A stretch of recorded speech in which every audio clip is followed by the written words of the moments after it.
Y'all come in and sit down. We gotta talk. You're saying Diddy is about to go broke. Now let's talk about it, y'all. Diddy thought he dodged the big one. No sex trafficking conviction, no Rico Condon conviction, just about 2 men at conventions, and this man thought he was just going tiptoe out the door with some bail. Now listen, Judge Aaron told him to sit down before he sits them down. But y'all, let's actually talk about how Diddy forgot one thing. The civil cases, and now Jane Doe, the escorts, and every person who's ever got flown out under pressure just got a legal cheat code, and they're coming straight for his money. Y'all, let's get into this because all I gotta say is, baby, we love to see it. Now, first of all, I want everybody on the internet to understand what Diddy was actually convicted of and why it's a civil lawsuit, Gold Marine. All right, so let's get into it because this part matters more than people and the duty supporters realize. A lot of fat folks heard Mann Act and thought it was some dusty technical law. Now, I'm not gonna lie, it is dope. It Present, is rooted in and no longer racism, has a white voice who will slavery. pursue However, justice over the for her years, accusation. over the years, it evolved. As of the and is taken one now against of the Diddy, most powerful no tools expansion that of the prosecutors use in investigation, sex no trafficking. isolation orders, All right, y'all got no that. equipment Now let's get access, into this. no All right, suspension of so the attorney Mann Act communication. noun is a federal mex crime statute, and baby, it has teeth. It carries prison time up to 20 years. And if you plead guilty or you're convicted, that stays on your record for life. Now, baby, Diddy was convicted. So what exactly was Diddy convicted of? Under U.S. Code 2421, the Mann Act makes it a federal felony to knowingly transport a person across state lines for the purposes of illegal smamule activity, whether that's prostitutes or coercive smamule arrangements that violate state or federal law. Now let's break this down legally because I need for people in the back to hear this. Knowingly means it wasn't accidental. You booked the flights, you arranged the hotel, you knew what was going to happen. For illegal smamule activity includes smex under coercion, fraud, drugs, manipulation, or exploitation, not just formal prostitution, and crossing state lines turns it into a federal offense, not just a local scandal. And that's exactly what federal prosecutors allege that he did multiple times over multiple years to multiple women in the escorts. So even if the charges were sealed, okay, and even if he didn't serve time, which they are not sealed, and he is going to serve a conviction or guilty plea under the Mann Act, means the federal government proved beyond a reasonable doubt that he uses power,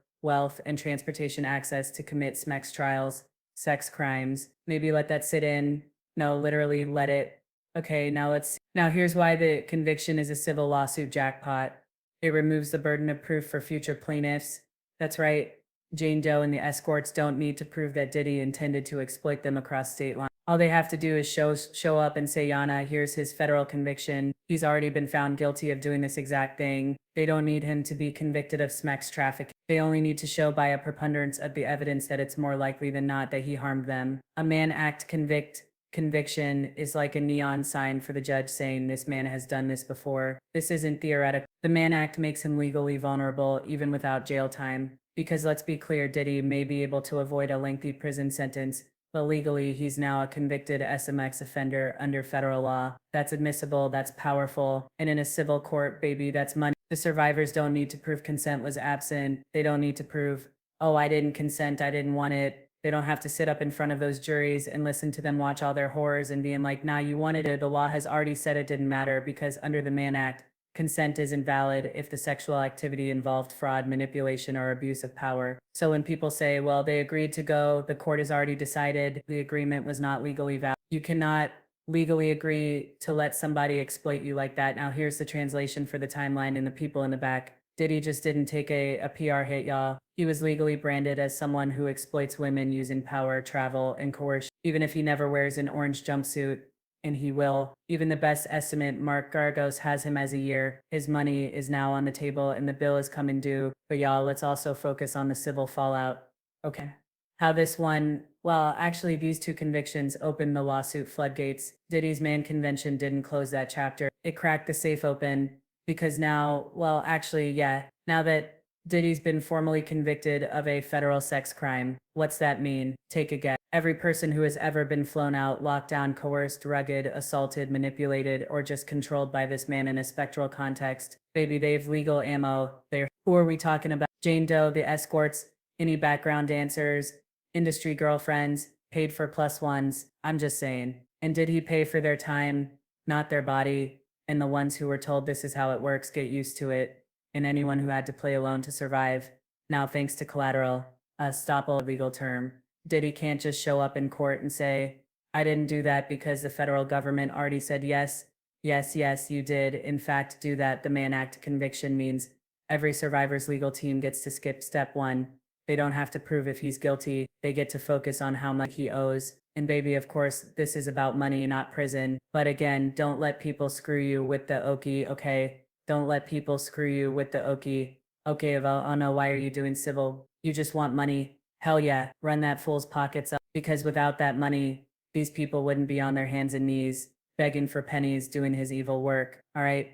This is about money, not prison. The criminal court gave us the label. The civil court is going to send the invoice. Under the Trafficking Victims Protection Act and the related civil statutes, these survivors can now sue for pain and suffering, psychological trauma, emotional distress, loss of income, punitive damage, attorney's fees, and lifetime therapy costs. And those numbers add up. If one woman wins a $5 million judgment, that sets a precedent for the next, and no longer has a voice who will pursue justice for her accusation. After the verdict, Diddy is As of now the one taken mistake against away Diddy, from losing it no all expansion forever. of the And baby, we investigation, love to see it no and isolation hear it orders, because you guys, no I equipment don't access, listen. no This is a suspension point of attorney discourse, communication. But even a fool can see that right now, and by fools, I mean everybody but his supporters outside can see that. Now that there's a federal conviction on record, Diddy can never afford another mistake. If another Jane comes forward tomorrow, if he loses his temper in a hotel suite, if a party gets filmed, if a former assistant comes clean, or if an escort feels emboldened, baby Diddy is done. Because that one new lawsuit, that lawyer just walks in with the Mann Act paperwork and says, look at the pattern. He did this before. He's doing it again. The judge doesn't need a full trial. The judge doesn't need to guess. They already know who he is. And this time he can't claim innocence. He already signed that away. Baby, this is the final word on this fallout. Day 5 of the Diddy trial. Diddy trial verdict. Fallout.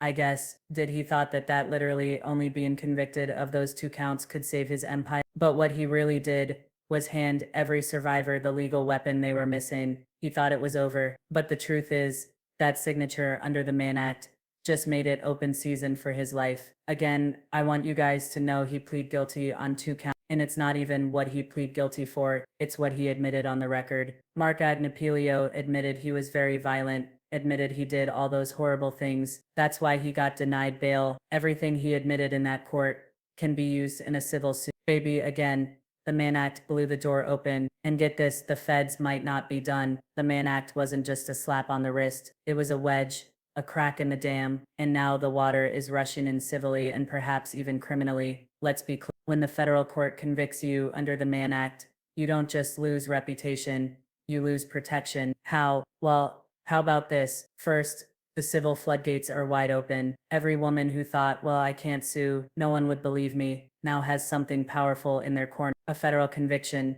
confirming this man used SMMAT's power and interstate travel to exploit women. This is the legal equivalent of blood in the water, and that sharks are circling with lawsuits, lawyers, and trauma timelines. And the Trafficking Victims Protecting Act, that's a TV, which works hand in hand with the Mann Act, gives survivors up to 10 years from the date of discovery to file civil claims for coerce, drug fuel manipulation, emotional and psychological abuse, commercial exploitation, and anything tied to a pattern of grooming and trafficking. And the best part is, they don't need a new conviction. They just need to say, this happened to me too, and it matches what he's already been convicted of. This is copy and paste civil court goal. But here's the cold truth. He's not safe criminally either. And this is the one thing these Diddy supporters don't want to admit. Diddy thinks this man at conviction was the end of it. A sealed deal.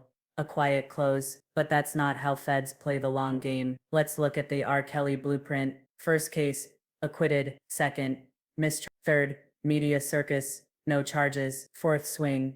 Boom. Federal trafficking conviction, decades behind bars. The DOJ took 4 tries to build a perfect criminal case, and when they hit, baby, they hit hard. Same with Epstein, same with Weinstein. Pattern cases take time, and now the Mann Act conviction. The 2 of them has done 2 dangerous things for Diddy. Preserve criminal liability, because if any new victim steps forward with a fresh federal violation, or if any past violations falls within the statute of limitations, the feds can reopen an investigation with and file new charges. And this time they bring the pattern and they might still get the RICO. Now I know what you're saying. Double jeopardy. They can never try him for RICO again. Yes, for the trafficking of Cassie and Jane, but for anybody else still open season. So again, like I said, let's just say, did he lose his temper again, like he allegedly did with Jane? Let's say the former employee hands over those rumored videos. Let's say someone flips a driver, a manager, a fixer. If one more credible case lands on a prosecutor's desk, Diddy is not just writing checks, he's doing time. Diddy is in a holding pattern, y'all. One step from collapse. Now, right now, again, this is dangerous legal limbo. The feds have enough to expose him. The civil suits are lining up to bankrupt him. One more misstep and he is R. Kelly and no too. He longer doesn't has a even have to voice who will assault pursue anyone new. justice If for the her case accusation. from 2016-17 As of the taken surfaces against Diddy, and falls no within the expansion 10-year of the window, he investigation, could be charged no under the isolation same law. orders, He just no literally got equipment convicted of- access, but this time, no it's suspension of going to attorney be worse. communication. And because he's already a convicted SMEX offender, the next jury won't be asking if, they'll be asking how many years. Baby Diddy tried to close the door with a sealed deal, but what he really did was leave it unlocked and light a fire on the way out. Civilly, he's vulnerable. Criminally, he's on probation without papers. Financially, the invoices are coming. Baby, one misstep, one more Jane, one more temper tantrum. And the government that let him slide this, I'm sorry, not the government, the jury that let him slide this time, baby, they will swing again. And next time, they're saying they might not miss. Whoa, baby, this is some heavy stuff. What do y'all think about this? Because at the end of the day, Jane's case is just a start. Jane Doe may potentially file suit again. If she did, it would outline rugging, rape, psychological control, and exploitation across multiple states, the exact blueprint for the Mann Act charge. And because Diddy has already pled guilty to similar behavior, her legal team has momentum. But what happens when the escorts file? What happens when a second Jane Doe, if they exist, steps forward, or a third, or a fourth, or if even one wins a multi-million-dollar verdict? The rest will follow. This isn't a gossip headline anymore. It's mass tort territory. You guys keep this in mind, okay? And I want everybody to know this, and just keep hope alive, because the universe always bends to the arc of truth. Okay, again, keep it in mind. Let's end this with a little hope and a little heat, because if you've been watching this and thinking, where's the justice? Baby, you're not alone. Diddy is. I don't think justice was served yet. There's whispers of charges in California, maybe New York, maybe federal RICO, and maybe they'll file, or maybe they won't. But I'm going to tell you what I do know, and what I do think. Justice doesn't always come in a form of a courtroom. Sometimes it shows up in a and Diddy is a man who survived off-control intimidation, manipulation, for over 2 decades. That's not just strategy, that's identity. And now that identity is under threat, Diddy is no longer in control. He's being watched, he's being whispered about, he's being laughed at, he's being outed in court records, sealed deals, and public opinion. And a man like Diddy, baby, he doesn't collapse quietly. And lastly, that brings us to the real danger, Diddy's own nature. See, the most dangerous thing about Diddy isn't what's been proved, it's what he still believes he can get away with. And that's why, whether or not charges are ever filed again, he's gonna make a mistake. Because Diddy can't help but Diddy. He can't stand being humiliated, he can't sit still, he can't stop asserting power even when the world is saying stop. So when you ask where justice is, it might not be in a jury verdict, it might not come from the FBI, and it might not come from California or New York. It might come from Diddy's own hand, from the one bad night where he can't contain himself, from the next Jane he underestimates, from the next phone he gets to destroy, from a fixer who's had enough, or from the escorts that have jet lag, and they're mad he flew them out on Southwest Spirit Airlines. Baby, a reckoning is coming, and it's bigger than the courtroom. This is bigger than one trial. This is about power. This is about silence. This is about what happens when you spend 20 years playing God and thinking the world won't bite you back. So for every survivor, every viewer, every person who felt like they were losing hope, don't, because justice isn't always loud, but it is patient, and it doesn't need a press release to hit. Sometimes the biggest fall comes not when the system stops you, but when your own ego drives you into the fire. And baby, Diddy is already holding that match. Anyway, y'all, let me know what you think in the comments. I will talk to y'all later.